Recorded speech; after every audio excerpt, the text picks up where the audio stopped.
he always had that little light, and you could talk to Nate, and he would look in the eye.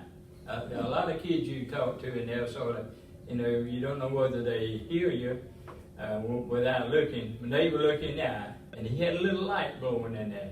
And I remember, I don't think I've ever, or Coach Gymph, I don't think either of us have ever had to fuss at him, prod him about lack of effort. He played full speed. He loved basketball, and he was a great competitor, is what I like. If we could have measured intensity level, he'd have been off the scale because he was super ready. He was just a great competitor. The pleasure in coaching is to see a guy get better.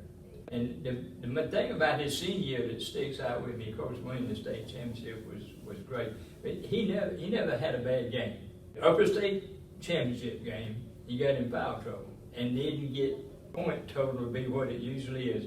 But he was always anywhere from 24 to 18 points, right in that range. He very seldom would go for 35. He could have, probably if it worked it that way. He never went down the other way because he'd worked on his shooting. Coach Gymph, I know, helped him a lot with some things, and was just a very dependable shooter. Great defensive player. We didn't keep a record of block shots back then, but I feel he would have had the record. Yeah, he should have. He not only blocked them, he knocked them off the wall, and they would go bouncing all the way down the court. Intimidating shot blocker. So my thing with him was to see him get better every year. See him put everything he had into it. He's very coachable. When you talk to him, he would listen. Learn the offense. He learned the defense. He learned that somebody else messed up on defense, what he had to do to cover up for him. We ran a pretty good full court press. Oh, yeah. That's what Coach Gymph helped me a lot with there. Back then, people played on defense. If you get behind, you got to go man to man out of desperation. We didn't have to play hardly any man to man their senior year because we very seldom got behind. But we still worked on a little full court press, 2-1-2, wasn't you, Coach Gymph? 2-2-1. 2-2-1. You played one man deep. The rock press. And we were able to get some sideline double teams, and it was just fun to coach guys who wanted to try to be as good as they could be, and who worked together, and we became a very close-knit team, and it's just a very fitting finish for them to finish with the state championship against a good team. A team had won the state championship the year before and had won 54 straight games going into that game. It was a great win. Pleasure to see this guy grow up. It was my honor. And I'm proud of what he has turned into. Thank you. It was an honor to me to have these two coaches in my life because that's what made me who I am today. Not only they taught me basketball, but taught me about life, about being on time, and about character and being humble. And Coach Gymph would work on me on certain things, and Coach Edmond would work on me on certain things, and it just came together. He'd work on my phone. Man, you got to handle the ball because you get up there, you're not gonna be a forward. Because he was telling me an example of Leon Bimbo, who you coach, and he would say you got to work on your ball handling and everything. And Coach Edmond would help me to work on more of a team concept, and being, part of a team and not worried about individual stuff, and teaching me how to be a man and how to, take responsibility. Right. So that's what I learned at an early age. But that's back to what I said about being coachable. Coach Gymph and I probably talked to a number of young men in a similar way that didn't heed to what we were saying or to apply it as they could have. Nate had the ability, and instead of being selfish, he was very coachable and made great progress. Well, I'm going to say one thing. When I got to Eau Claire, I was transferred to Eau Claire from my alumni, Booker T. Washington. I hated it. And I was supposed to teach at Eau Claire and go back to Booker T. Washington and coach. And our principal, Paul Stevens, said, no, that's not going to work. He said, we'll give you a B team. I said, y'all have a B team? He said, no, but we will have one. So I went to the gym for tryouts. They were pitiful. And I said, man, I'm supposed to coach for this. And one of the guys said, don't worry, coach said, Willie B coming. Yeah. So Willie B's coming. It'll be coming. And I said, okay, I can't wait to see this Willie B. And man, when Willie B came in, Willie B was about 5'7". He might have He's about this thick. He might have weighed been 130 pounds. 130, maybe 40 pounds, maybe. Yeah, and I said, this is Willie B. I said, we still in trouble. And then we got on the court. Oh. Willie B is here. Willie B can play. Straight music then. Yeah, string music. Yes, And sir. then, but see, what Les did, he just let me coach. I had to give him a lot of props. Halfway through the year, he fired the JV coach and said, I want you to coach the JV. I said, Coach, I'm coaching the B team, the JV, and help you with the See? I never go home. He said, well, I need you. That was it. That was it, you know. And you know, you talk about block shots. I don't know if he remember this. We were playing Columbia High in the Rock Pit. We beat them 97-95 that So game. that's the right score. I got the book right here. Mhm. Yeah, right there. 95. But Henry Caldwell, who could jump out of the gym, came across the lane and shot a left-handed hook shot. Nate came out of nowhere and blocked it. It went down to the other end. And Crumpton, we just called Willie B, with the leg up. And Caldwell came out of nowhere and blocked it. Unbelievable. I mean, man, they threw popcorn, lights. We had to stop the game. But it was something else, man. I mean, I enjoyed every minute of it. 97, 95. That was our senior year. Yeah. Yeah. Yeah. And the thing that I remember mostly was that me and Henry Caldwell kind of got in a little mix-up. I would pull his shorts, you know, tricks of the game, you know. Ben taught me that old crazy stuff. You know, Ben, he did a little trick. And when Caldwell would get the ball, I see the referee, and I would pull his shorts, and he couldn't move, and he got a foul that way. He got, you know, and so Ben was one of those, I can't say a dirty player, but he was smart about trying to get you off balance. He knew what he was doing. You know what he was doing. Exactly. So, but unbelievable, this is unbelievable. The senior team against Coach Gymph JV team, we struggled. Now this is a championship team. We struggle against Willie B now. You remember that? Yeah, Willie B. Oh, yeah, Willie B. and Ash. Ash. Yeah. We struggled scrimmaging now. That was in your junior year. Yeah, that was our junior year. Yeah. And our senior year, once they came off, it was over. Yeah. That whole JV team came off. You would have had Ronnie Hammer. Ronnie, Now, I believe Johnny Q was probably Johnny on Q, that. yeah. Johnny Q, He yeah. shoot it off the glass. Yeah. He shoot the lights out of it. Steve could shoot it. Yeah. Willie B could shoot it. Yeah. Yeah. Paul Bookard was like We call him the Beast. the beast. He was a bull in the china shop. Yeah. He couldn't break something. I'm telling you. He was like Dennis Rodman. Rebounder. He get rebounded I couldn't get, but he'll get it. He was amazing. He was like a wide Dennis Rodman. Yeah, he was. He made room when he went in there. Right. Yeah. So those were the days when, I mean, we didn't know what we was gonna have that year. Ben and I, we worked that summer, and we didn't like to lift weights, so we found a job in concrete. You know, pushing concrete and wheelbarrows, because we didn't want to lift weights, because that psychological thing of losing your jump shot, lifting weights.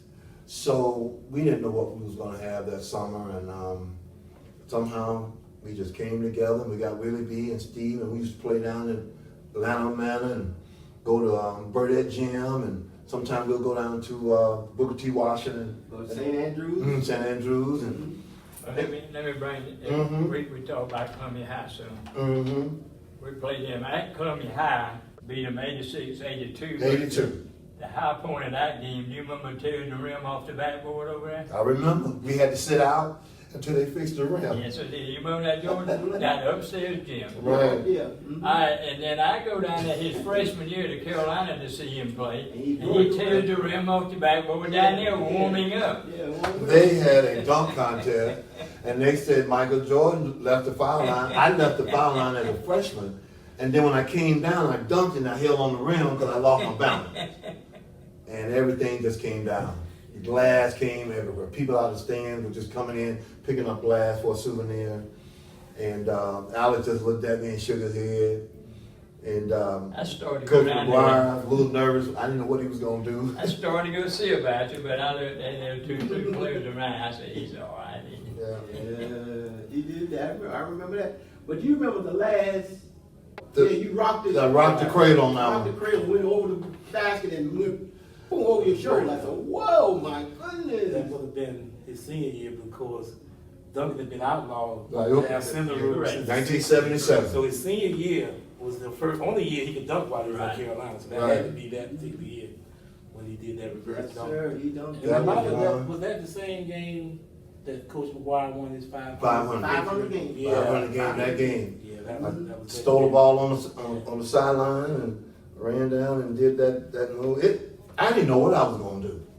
I said, I'm going to do this. And I just did. And I didn't practice nothing. Right. I just took the ball. Spontaneous, yeah. But I seen a lot of players in the NBA do it. Yeah. And so I just put it in my mind. I said, if I get up, I can do The it. only person I had seen do that dunk was Julius Erving. Dr. J used to do that Yeah, there Julius. when he was in the ABA. Yeah. When I seen did that reverse over his head, at that time, of course, guys doing it now. No problem. Yeah. But high school was my awesome time. I would never forget those days, and and then A lot you of people probably will don't never know forget this. you. Yeah, you can be sure about that. What do you remember about the C.A. Johnson game? You ever seen it? Again, you fussed at me on that one because we was like a days ago. We beat them. It was 30-60. Was it That was the first game first game? at C.A. Johnson. Yeah. When they came to Eau Claire, do you remember what happened then? Oh, I don't remember. I don't remember. 101 to 48. We beat them that bad? Yeah. C.A. Johnson's coach was Cecil Axby. See, I remember. Cecil was a good guy. Right. And we played them. Wow. We played them back-to-back games somehow or another. First Right. game there on a Wow. Tuesday, on a Friday they back to us. Mm-hmm. So Cecil comes in the gym and he said, I know you're not too happy about how your team played the other night. He said, don't worry about what the score is, you're not going to hurt my feelings. I said, Cecil, I wouldn't try to run the score upon anybody. He said, don't worry about what the score is, I said. You're not going to hurt my feelings. So we scored 101 in that game. We broke It the was clock 58-20 at halftime. I at think. halftime. Yeah. At halftime. Amazing. 58-16. 58-16? Yes. Yeah, I know. I remember 58. And one game, I know y'all remember this game. Over at AC Floor, we were down by 20 points. Ben was hurt during that time. Remember, Ben had a bad knee, got hurt over that air con, slipped on some water over there and hurt his knee. We was down by 20. And the coach from AC Floor started laughing and having a good time. Sasa Coach came in and threw his clipboard. That was Coach Clem? Coach came in and he didn't say nothing, just threw his clipboard and walked out. And then Coach Glenn came in and talked to us, and we got together and came out, and we wore them out. Yeah. We came together. We were caught off guard because we didn't know too much about what we needed to do because Ben wasn't there. And then Willie B came in and handled that game. Yeah. Did they have Corbin in? No, they didn't have Corbin. They had Red, they had a player named Red, and they had a player named Golson. Oh yeah. Don goes. Yeah, they had Golson. Then they had a pretty good guard. Yeah, you call Red, is that Alex Thompson? I think that's who that is. Ooh. He's a good friend of Wink. He's a good friend. He used to hang out with Wink a lot. Also had a Tim Valentine. Yeah, Valentine. Yeah, they always compare Valentine. No, And, we beat him. right, him and Ben got into it and everything. And we came out and beat them by 10. We were down by 20. Yeah. Came out and beat them by 10. That was probably our worst first half that we ever had that season. And I said, oh, Coach, man, we better get this thing together. He just walked in the locker room. We about to sit down, go through this clipboard. The halftime score in that game, Right. It was Florida 36, And we were 16. Eau Claire 23. Eau Claire 23, So we're 37 to 13 23. behind. Yeah. 13 behind. Oh, 13 behind. That's still. Oh, I And still you know what lost. you guys did? Y'all gave them 16 points in the second half. Wow. They scored 16, we scored 37 in the second half. Whoa. And without Ben, you know. But Ben wasn't a shooter. Crump and Steve was the shooter. Right. Ben was kind of like helping me on the rebound, and he could shoot a little bit from the top of the key. Ben could get I don't know how he would do it, but he could go inside. Inside, right. And man, jump up here and you move it, he'd move over here. Move over and And put it back. Oh man, he was something, man. yeah, he was really good moving and penetrating. And, you know, we'll give him the ball on the press and we just leave. And Boy, he can handle the I ball. can play against him one-on-one. So, Bloodbath. yeah, oh Go yeah. at it. he's physical too. Oh man, what he. And we talking about now, Coach Gymph, like what, 10 years older, 15 years older than Ben, and he was hanging in there. Yeah, man. And Ben got mad. Coach Gymph got him one couple of times, and Ben didn't like that. Both of them He ain't were gonna say that social to you. competitive. Yeah, we competitive. Yeah, Ben was something, man. Yeah, but Yeah. it was one of those years that made my life, and you know, and I had to end up getting a scholarship from Carolina, and I ended up thinking about going into the Marine. And Coach Gymph, I don't know how you found out. Yeah. I don't know how Coach Gymph found out. When he found out, I was already taking an exam, getting ready to go into the Marine. Mm-hmm. And Coach took me out of there, and boy, he blasted me and said, "You going to Carolina?" I don't know what I was thinking about at that time. It was a It was challenge. crazy. Worked out line, didn't it? Yeah. It worked out. Well, Coach manifested my life. He said, "You're going to Carolina, and you're going to do this, and you're going to do that, and you're going to do this."